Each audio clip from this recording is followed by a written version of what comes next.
Speaking of LA, the Lakers didn't win their 7th game of the season until the turn of the year last season. This season, they've already won 7 games and we're only midway through November. Progress. The Lakers have now won 6 of their last 8 and are 2 games over 500. Max Kellerman.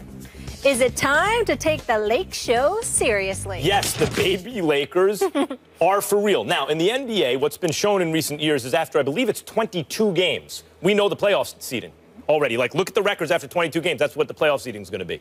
Right now, they are, 12 games in, 10 games in? And so there's a little time still for the Lakers. Let's see what happens. However, when you look at the standings and who's, right now they're ahead of the Thunder. That should not continue. But you tell me the team that's for sure going to be the 8th seed over the Lakers in the West. The Grizzlies, the Kings, the Nuggets, the T-Wolves, the Suns, the Mavericks, the Pelicans. There's no sure thing in there. Luke Walton has turned Julius Randle from a guy who looked like a bust to boom. He has Nick Young playing defense. Think about that for a second. Nick Young is playing consistent defense. D'Angelo Russell looks terrific much of the time, as does Clarkson. And, I mean, they have and by the way, this is without their number 2 draft pick really strong enough yet to assert himself in the NBA. The Lakers' future looks bright.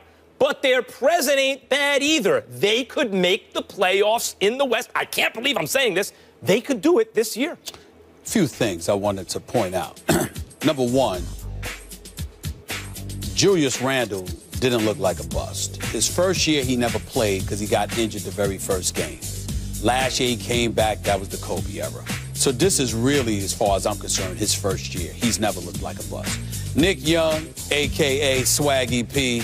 But when you get yourself dimed out, caught in certain situations, and your heart gets a little broke, you kind of tend to prioritize. So he's not as distracted, per se, this year as he may have been in years past. That's something we have to take into consideration. That may have been facilitating his growth as a player on both ends of the floor. I'll tell you where it will shock you, and stop the presses right here. I alluded to this weeks ago, and I will say it again. First of all, I will be at the Lakers Spurs Friday night. I'll be interested to see that game. It's going to be a big test for them, no doubt about it. I want to sit there, and I promised I was going to lay off Jim Buss. I've been very nice to that man, all right, since this season, because I'm fond of his hiring of Luke Walton. I am a fan of Luke Walton. I think this guy is a golden boy, and I think he's going to prove to be an exceptional coach in this game. I really like Luke Walton, and I love his daddy, so that don't help. Bill Walton. Who doesn't love Bill Walton? But here's the deal. He's the best. But here's the deal. Luke Walton does have a 29th ranked defense, who's second to last in field goal percentage allowed, or third worst, rather, second to last in field goal percentage allowed, three-point shooting, rather, allowed, and what have you. We got to pay attention to that. 5 of the next 6 games are going to tell me what I need to know about the Los Angeles Lakers, albeit this early. It's because 82-game schedule.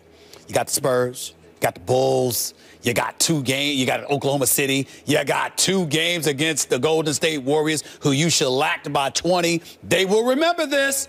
And keep in mind that this is the same Lakers squad that just got blown out by Minnesota and gave up 47 to Andrew Wiggins. So let's not forget that here. We like what we're seeing from the Lakers, but it's essentially a byproduct based off of what we've seen from them the last 2 years, which was horrendous. So because of that, anything they give us that's relatively decent is something we're going to be happy about. That's what we're looking at right now. You're right. The next half dozen games, we'll see what they're made of.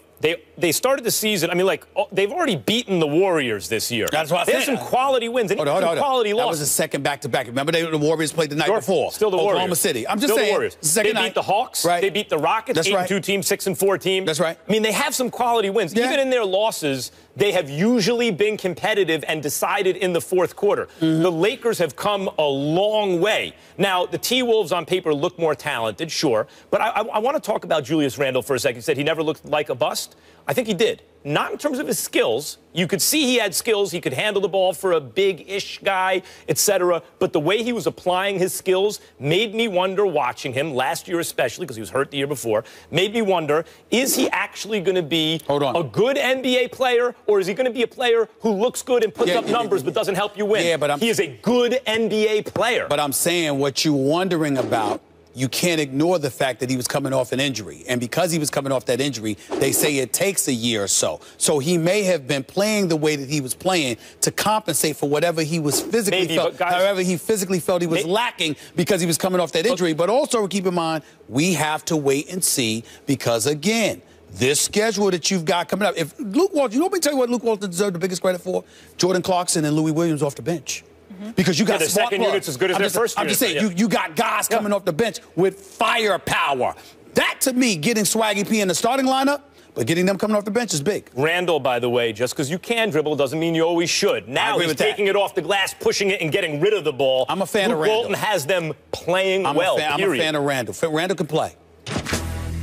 First Take is brought to you by Audi and the $4.99 DQ Chicken Strip Basket at participating locations. Oh, Phil Jackson, he's never been shy around a microphone, and he had some words that LeBron James found very offensive and inaccurate. The Zen Master characterized James' business associates as a posse in a recent interview with our Jackie McMullen. Here's the quote from Phil. It had to hurt when they lost LeBron. That was definitely a slap in the face, but there were a lot of little things that came out of that. When LeBron was playing with the Heat, they went to Cleveland, and he wanted to spend the night. They don't do overnights. Teams just don't. So now Spoelstra has to text Riley and say, what do I do in this situation? And Pat, who has Iron Fist rules, answers, you are on the plane. You are with this team. You can't hold up the whole team because you and your mom and your posse want to spend an extra night in Cleveland.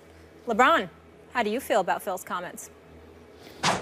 To use that label, and if you go and read the definition of what the word posse is, it's not what I've built over my career. It's not what I stand for. It's not what my family stands for. And I believe the only reason he used that word because we see young African Americans trying to make a difference. We see the success that we had, but then there's always someone that lets you know how far we still have to go as African Americans. You know, and I just don't believe that Phil Jackson would have used that same term if he was doing business with someone else. You know, and you know, working with another team, or if he was working with anybody in sports that was owning a team that wasn't African American and that had a group of guys around him that he didn't agree with what they did, I don't think he would have called him a posse. I had nothing but respect for him as a coach, for what he was able to do. Obviously, at the helm of one of my favorite player of all time, MJ, and also been there growing up and watching with the Lakers. But I got nothing for him. You said you had respect for him up until. Stephen A., talk to me. First of all, LeBron James is 1,000% correct. He said he had respect for Phil Jackson. Evidently, he's lost it. Phil Jackson deserves a diminished level of respect this morning. Let's be clear. Phil Jackson is not a racist. Let's get that out the way. MJ would attest to that. Kobe Bryant would attest to that. Shaquille O'Neal would attest to that, et cetera, et cetera. He's no bigot. He's as progressive as they come.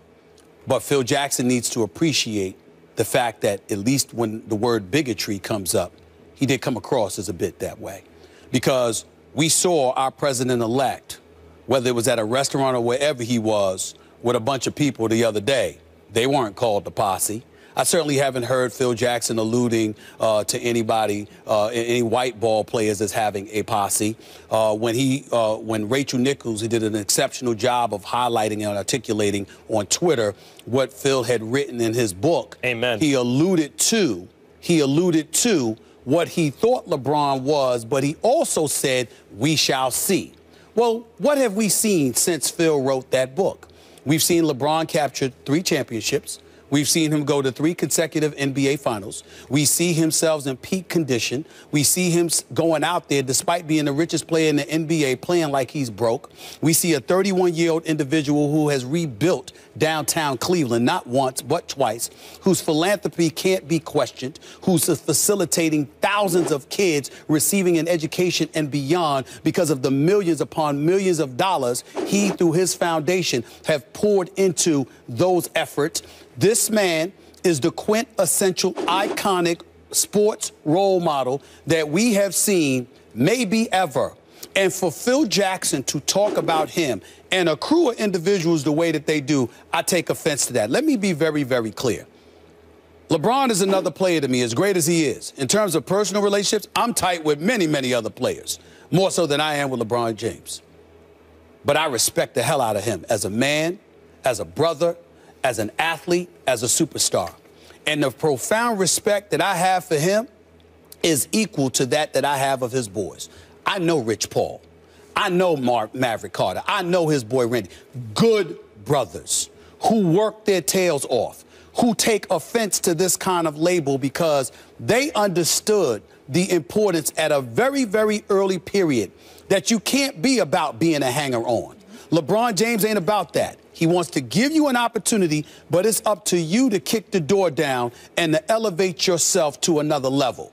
They have done that in their respective chosen fields. They should be commended for it. And for Phil, Max, to allude to that, to them in that way was highly, highly disrespectful, especially since it's nothing that he's ever said about MJ. It's nothing that he ever said about Kobe.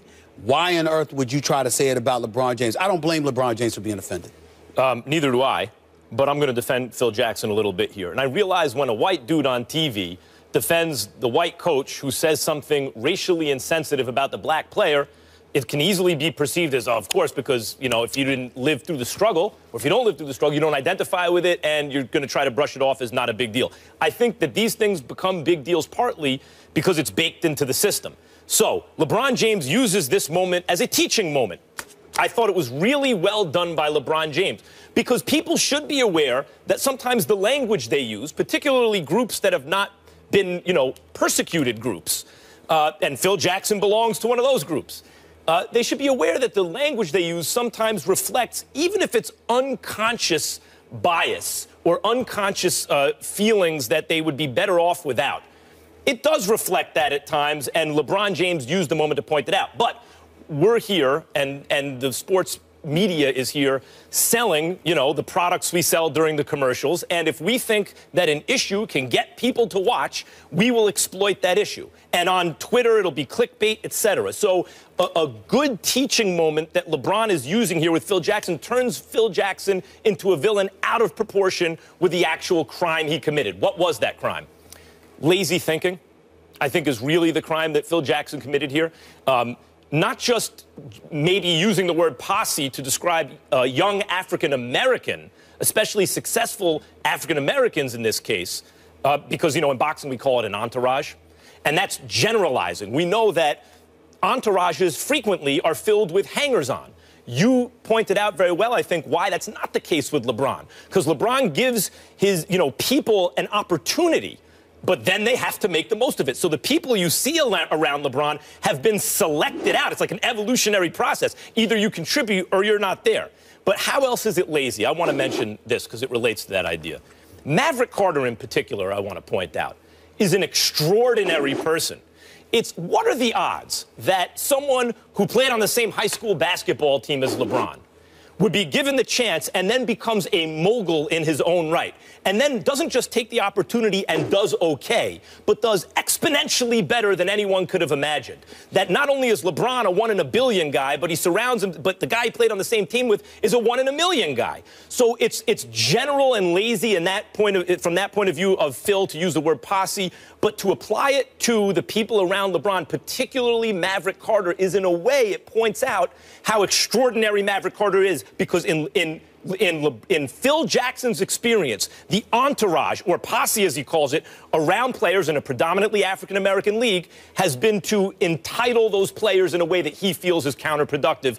And I think that's legitimate. It's just lazy to apply it to LeBron. With all due respect, I think you're letting Phil Jackson off the hook. Now, you are as sensitive and as decent as they come. In no way am I questioning you in terms of how heartfelt you feel and how sincere you are, particularly to a myriad of causes that affect the African-American community. I want to say that. But if I'm correct, you are Jewish, right? Correct. Max Kellerman, does a black person or a white person get to define what is offensive to you as a Jewish person?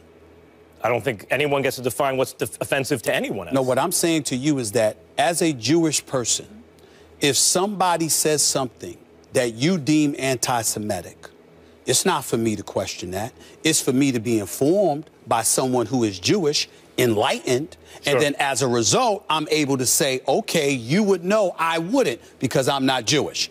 I'm saying here, LeBron James is the black man. Okay? He is the one that is standing front and center, feeling the words that Phil Jackson said. Now, you got to understand something, Max Kellerman, because it's very, very important here. Black folks in America, let's be very, very clear. On many, many occasions, we feel undervalued, underestimated, marginalized. My man Joe Madison was talking about that this morning on Sirius XM on Urban View.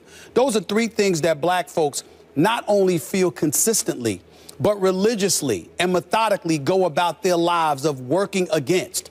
I am saying to you, Max Kellerman, Phil Jackson, who has 11 championships, riding the coattails of Michael Jordan. Let's call it what it is. Phil Jackson didn't invent the triangle. That was Tex Winter. He riding the coattails of Michael Jordan with Scottie Pippen and Dennis Rodman, riding the coattails of Shaquille O'Neal and Kobe Bryant, okay? Phil Jackson has 11 rings, all right? Because of African Americans, he coached. I ain't even bring up the ones he played with in New York City in 1973, the last time the Knicks won a championship. Okay, this man has been around enough black people. He has been sensitive enough to his credit to enough black causes. This man is well-read. He's well-informed. He knows better. So when you sit up there and say it was lazy, when it comes to reading, when it comes to experiencing, when it comes to enlightening and educating yourself about what people different than you may feel, Phil Jackson is not lazy, which means that if he wasn't lazy, he intentionally said that. I am not letting him off the hook on that. All that assumes that he wouldn't have used the word posse with a white player and his hangers-on, although in LeBron's case, they're not hangers-on. And that may be true. Difficult to prove, but I wouldn't argue against that too hard. Okay. That may be true. I haven't heard him do it. Which is why the crime here is insensitivity or laziness and... Well, go ahead. There's one other thing. He also misrepresented the story, and Rachel Nichols enlightened us on this, in that LeBron wanted to hang out a night. The game was Wednesday in Cleveland, and then Friday they're going to Toronto, and he made it seem like LeBron just said, hold up the plane, I want to hang out with my family and my posse, when he had invited the whole team over his house for Thanksgiving rather than spending a random holiday. And he also went a step further. Misrepresenting the narrative of what LeBron was trying to do, making him look like a bad guy. But he also went a step further, because it implied that he was a prima donna athlete who expects special treatment when, by the way, he knows that certain guys deserve it. Right, but that, I think, is actually a function of LeBron not playing for Phil Jackson. Phil Jackson's always done this to opponents. He tries to undermine them with statements in the press. He's always done that. In terms of the sensitivity, as I said, LeBron has an absolute right to feel that way. I think he's right about it. My own judgment is he's right about it. And he used it as a teaching moment. Right. And I started by saying that was a good thing. Phil Jackson, right now, needs to come out and apologize to LeBron James. The NBA is better because of LeBron James. LeBron James has honored the NBA brand just as much, if not more, than Phil has. He should come out, man up, and apologize to LeBron James right now. Whether or not LeBron wants one, by the way. Right. On that note, can you guys head over to Twitter, weigh in here. Should Phil Jackson publicly apologize to LeBron and company? We'll share those results a little later in the show. We want to hear your thoughts on that. But coming up next. 58 seconds left, and all they need is a field goal. They're trying to knock off number 2. On the way and good. And it is stunned disbelief inside Death Valley. The Pitt Panthers have rocked Clemson's world and shaken up all of college football. Keith Duncan for a walk-off winner. Right through, and the Hawkeyes have stunned the Wolverines. Michigan unbeaten no more. Loops it in the back of the end zone. What a catch! Imator Bebe, touchdown USC. Oh, and it's picked off. And that might send the folks home here in Seattle. You don't have your fastball going each week, you're going to get knocked off. So good. A crazy Saturday filled with upsets led to a little reshuffling of the college football playoff rankings. So here's the latest, folks. Ohio State benefited the most with a win over Maryland. The Buckeyes moved up from 5th to 2nd. Michigan, losers on the road against Iowa, fared the best of the fallen as they remained at number 3. Clemson, which lost at home to unranked Pitt, dropped from number 2 to number 4. while Washington's home loss to USC cost the Huskies 2 spots, going from 4th to 6th, putting them outside of a playoff bowl. And then Louisville has to deal with a 1-spot move, going from 6 to number 5 after pulling out a win over Wake Forest. Stephen A., any issues with those rankings? Not at all. Alabama should be number 1. Roll Tide. They're the best team in the nation. They have the best coach in the nation. They will steamroll, as I predicted it earlier this year when Max Kellerman was willing to take the field and I was willing to take Alabama. Come on, Lamar Jackson. I have stayed right there, and I'm not budging. Alabama will roll. Roll Tide. Having said all of that, they've destroyed the SEC. Nobody in the SEC is even relevant in our eyes because of what Alabama continues to do to everybody.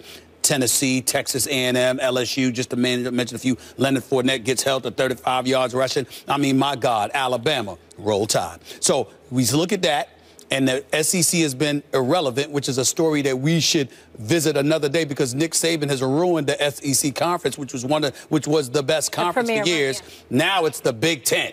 And because it's the Big Ten, that's why I don't have a problem with Ohio State and Michigan being up in there. I know Penn State beat Ohio State, and everybody caught up in the sauce talking about Penn State. You know, if they win the Big Ten and Ohio State, even if Ohio State gets in, they should be in. Oh, stop it. They're not on Ohio State's level. They lucked up 1 week. Damn it, that's that. Having said all of that, Clemson being that 4th team, I know that they beat Louisville. I know my man Max Kellerman wants to see Lamar Jackson. But damn it, they didn't get it done. And Louisville right now, as we look at them in terms of strength of schedule from this point forward, they're like 43rd. They had their opportunities. They didn't look impressive in a variety of wins after a loss to Clemson. I've got no problems with the top 4 whatsoever. Alabama, Michigan, Ohio State, and Clemson. As I so often do, Stephen A. Smith, I'm going to use your own logic against you. Sure. So looking forward is affecting how you're ranking these teams now. How is Louisville going to overcome based on their strength of schedule and make it into the top 4? No, I just threw it out there because I know you like to use your stats, so I want to beat you to it. Okay, well. Go ahead, but it doesn't matter. Looking forward, Ohio State, Michigan playing at the end of the season. Someone going to lose that game. They can't be in the top 4, right? You can't be in the top 4 with 2 losses. Depends. Well, no, the loser of that game ain't going to the playoff. Okay. Okay, so. What if Louisville loses it? So, well, let's start here. So we have Alabama 1, Ohio State 2, Michigan 3, Clemson 4. My problem is Ohio State or Michigan, one or the other ain't going to be there. That opens up a spot. And I've argued for Washington last week. Did you? Yeah, Louisville. I don't recall you arguing. I thought that was me. No. I thought that was me talking about Washington. I said Pac-12, and you were dismissing them because of a loss to USC. Now, Louisville versus Clemson. This is a paradox. To rank Clemson over Louisville is a paradox. A paradox is like if you said, no one at this desk is capable of telling the truth. If that statement were true, then it couldn't be true because you'd be telling the truth. That's a paradox. That's right. Think about it. Now, how can Clemson be ranked ahead of Louisville? They just lost to Pitt. If you believe Clemson is better than Louisville, then you also must believe that a close Louisville loss that could have gone either way on the road to Clemson is not as bad as a loss to Pitt at home, if you believe Clemson should be ranked over Louisville. So if you believe Clemson should be ranked over Louisville, you cannot have Clemson over Louisville. Paradox. Therefore, my top 4. Alabama, at least a standard deviation better than the rest of college football. Okay. Let's call it what it is at this moment and so far. Go ahead. Either, make up your mind, Ohio State or Michigan. Let's go with Ohio State for now. Louisville, and I think ultimately Washington. I think I kind of could have helped our Democratic presidential nominee, Hillary Clinton, in this regard when it came to the debates, Max Kellerman. The art of debate is first making sure that people understand what the hell you're saying in order for you to win it. It shouldn't have to look up the words, shouldn't have to look up the phrases, shouldn't have to have a thesaurus and a dictionary next to them to try to figure out what the hell you're saying, okay? I'm talking about right now, as the rankings stand today, the 4 teams who are in it, I have no issue. Now, of course, Ohio State or Michigan is going to lose. And when that happens, if Louisville wins and runs the table and Clemson wins and Alabama wins, we might have a decision to make. Sure, we can talk about it then. But I'm sorry, Molly, wasn't your question about right now, the ratings as we speak today? Louisville lost to Clemson. Ohio State is still better. Michigan State is still perceived as being better. Clemson lost to Pitt at home. Excuse me. But Clemson beat Louisville. That's what I'm saying. But by your own logic, that should make if you like Clemson so much, that's a better loss than losing at home to Pitt. What I'm saying to you is that Clemson beat Louisville. So Clemson should certainly be in ahead of Louisville. Come to me in a couple of weeks when Ohio State and Michigan play one another. Let's see how they look. Let's see how Louisville. What if Louisville goes out and looks like straight garbage, even in a win? But Michigan and Ohio State is a nail biter with some bogus call from an official or something like that. Clemson should be ahead of Louisville, right? Yes. Okay. Is it better? What's a better loss? If you lose to Clemson on the road or Pitt at home? What's a better loss? If you lose to Clemson on the road, or Pitt at home. There's a worse loss for Clemson to lose to Pitt at home. I understand that. Good. But what I'm saying, they each have one loss, correct? What I'm saying to you is this: I am not. In the case of Clemson and Louisville, I don't believe Penn State is on Ohio State's level. I just think they looked up that week. But in the case of Clemson and Louisville, I think they're relatively even, but Clemson beat them. I'm giving their victory over Louisville more of an edge. I can be arbitrary like that. Kids. Yeah, we got to look it up. Someone who does two things. Word of the day. I have it right here for you. I appreciate that. Use it in a sentence later. Listen. We're all expanding our vocabulary. Nobody exemplifies the word paradox more than my man Spock Kellerman. Nobody. I never had the opportunity for Ivy League education, so I appreciate it rubbing off. Coming up, Stephen A., you always say no one loves Tony Romo more than Jerry Jones. Well, Jerry, was he being a little insensitive yesterday when discussing Tony Romo's paycheck as a backup? Take a listen. We'll react after the break. I've paid a lot of money for a backup quarterback, as you well know. And this, by the way, as it turns out, is going to be the record for having paid this for the backup quarterback. You've always had to have the use of another quarterback at some point during the season. You don't want that. And you're dealing with a very young, healthy, strong quarterback and Dak Prescott. But, that's the reason you have backup quarterbacks. I've paid a lot of money for a backup quarterback, as you well know. And this, by the way, as it turns out, is going to be the record for having paid this for the backup quarterback. Paycheck jokes. I don't know. I was raised to never talk about somebody else's money, but what do you think? Insensitive? Well, first of all, in the interest of fairness, because I want to be fair, Jerry Jones did make those comments before Tony Romo's, dare I say, emotional speech reading, scenario with the media and the public. So I want to be sensitive. I would say that I was a bit more sensitive to Jerry Jones. I mean, when you think about it, Jerry Jones is smiling, and he has suffered a lot. There is no doubt about that. And I think that we see a situation right now where where Jerry Jones is so happy. The Cowboys are winning. Not only is he making money because they're worth over $4 billion, not only is he making money, but finally, it's actually justified because it's not hype that has the Dallas Cowboys, really leading the news wires and the airwaves and all that stuff. It's their actual productivity on the field for only the second time in 20 years, as far as I'm concerned. So I look at it from that perspective, and I understand how Jerry Jones is so happy. I'm just saying that I was a little taken aback because it is his adopted son we're talking about here, Tony Romo. I imagine that if Tony Romo showed his emotion to us, he clearly showed it to Jerry. And knowing that, I would expect Jerry to be a little bit sensitive. But Jerry Jones reminded us all of the business extraordinaire that he is, and that business takes precedence over personal feelings. Damn it, I'm paying you the paycheck. You're still going to go to your house, your mansion, and somewhere in Texas, all right? You're still going to wear the uniform for the rest of the year. You're going to get paid. Everything's good. But damn it, I'm moving on. That's what Jerry Jones is basically saying, and I understand. Stephen A., Molly, Damian, I think Jerry Jones has handled this situation perfectly from the get-go. He made a calculation, which was, look, I'd love for the Cowboys to be like 8-1 by the time Tony Romo comes back. Probably not going to happen. Let me support Tony Romo because we're going to need him eventually. When he gets healthy, it's going to be his team again. But you know what? If we are like 8-1, that's a good problem to have. May I have the problem, please, that I have to sit there looking like a little bit of a hypocrite about, like coming back off my Tony Romo comments and now throwing my support off Dak. Like, may I please have those problems, oh football gods? And he got them. I mean, it was unlikely. I don't care how good you are. It's unlikely that any team is ever 8-1, after 9 games. But there they are. So he supported Romo the whole time. Then they even kind of delayed. Is Romo healthy? Is he? Oh, my Dak Prescott's hurt. Like his Dak Prescott keeps acting up. And eventually it's like, look, the guy is ready to play. He's practicing. He's throwing the ball well, everything. Is he gonna play or not? And when it was time to cross that bridge, Jerry Jones is like, well, I guess I got the problem I wanted.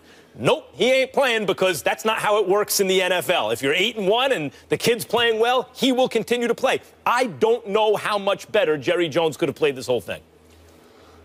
Well, first of all, good morning, everybody. Good morning. Didn't I tell you last week? I told you last week about how this Cowboys situation. You swore up and down on the camera last week. Jerry Jones can't help himself. He's going to put Tony Romo back in there.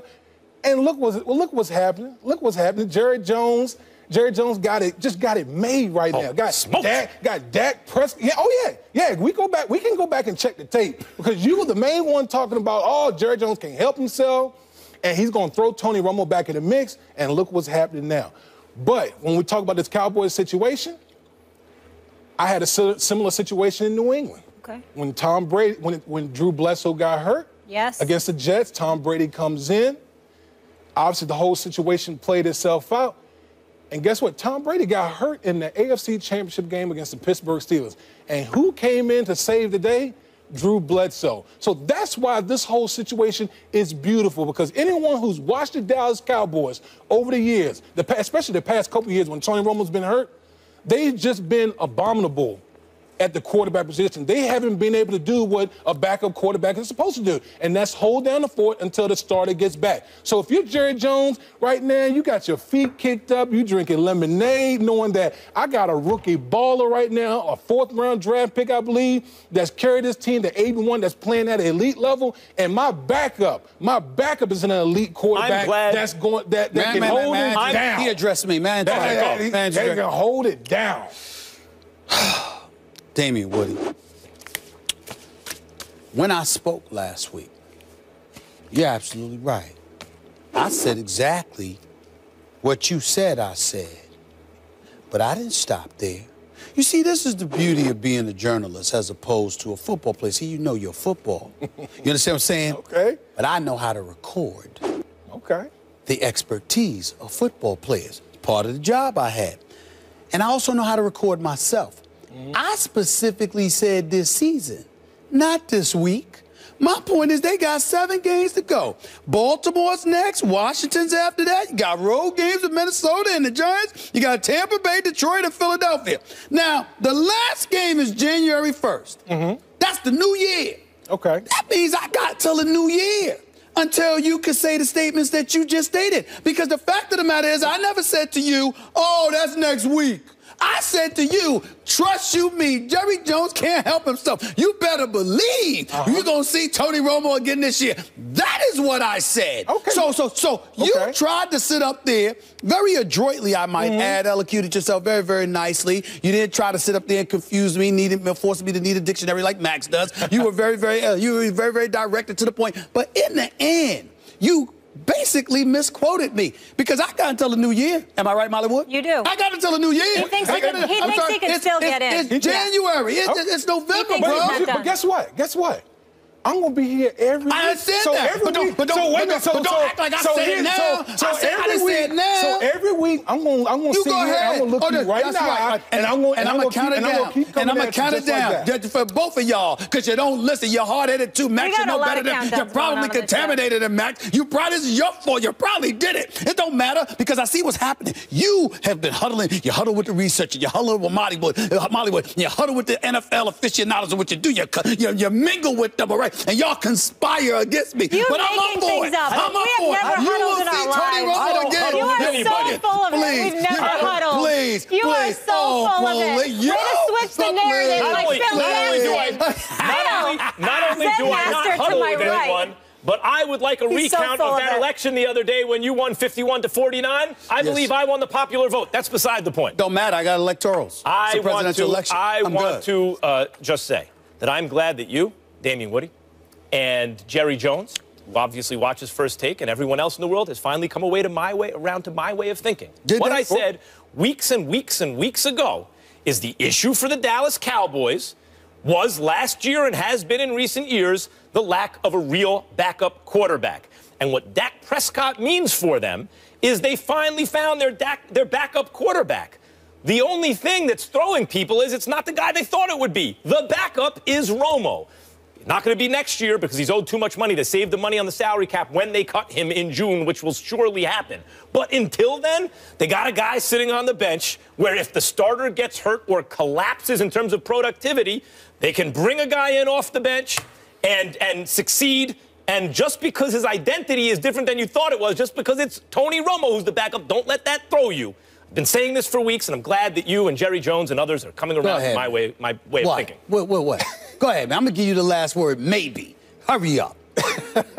I'm just glad. It's really about time that you guys start listening to me because I come on the show, and I preach the football gospel on the show. But y'all been resisting what I've been trying to say, what I've been trying to tell you. Because I don't trust you. Thank you for the good word. I don't trust you. But you know what? I'll be honest with you. I heard it from Max, I think it was like last week or 2 weeks ago, when you basically said what I said. So I'm like, okay, now I know we vibing. Yeah. Now I'm starting to get it from you. So now you're starting to understand. I've been messing with you for years, and I'm going to keep messing with you. I ain't going to never stop. That's number one. Number two, here's the deal. In the end, while we're on the subject, you see, the problem is you a problem. Because you have changed your stripes. You know, you sliding over to the Cowboys. You're a former Patriot. Do you know this man said Tom Brady's going to fall off a cliff 14 months from now? Do you realize that? About 14 months from now. He said Tom Brady's going to fall off a cliff. He's going to literally be garbage in 14 months. That's what he says. And you find yourself agreeing with him and siding about the Cowboys? You should be ashamed of yourself. You should be ashamed of yourself. There's no agreeing when you making the initial points. You guys are following me. Let's admit this. He has a wealth of football information. There is no two ways about that. Yes, he gave us the good word. Spot Kellerman, we appreciate your adage. All right. Thank you.